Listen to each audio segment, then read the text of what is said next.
Hello guys, if you are facing this error Python not found while running gcloud in your Windows environment, then in this video I am going to give you a quick and easy solution. For those who don't know what gcloud is simply a CLI from Google Cloud to create and manage Google Cloud resources.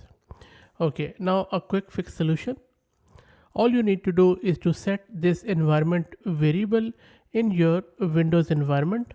You can either set it by clicking on start and then going to environment variables, or you can simply set it on the command line like this.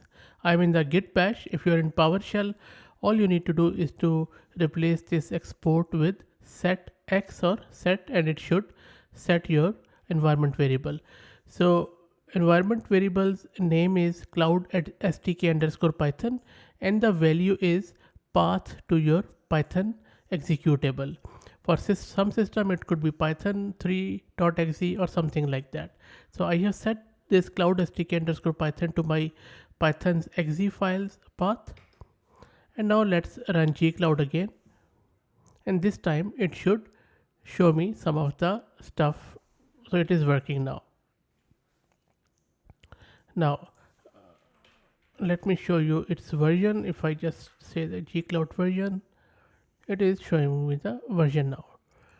So if, as I said earlier, if for example you are using PowerShell, all you need to do some setx and then cloud underscore stk underscore cloud stk underscore python is equal to whatever the path is to your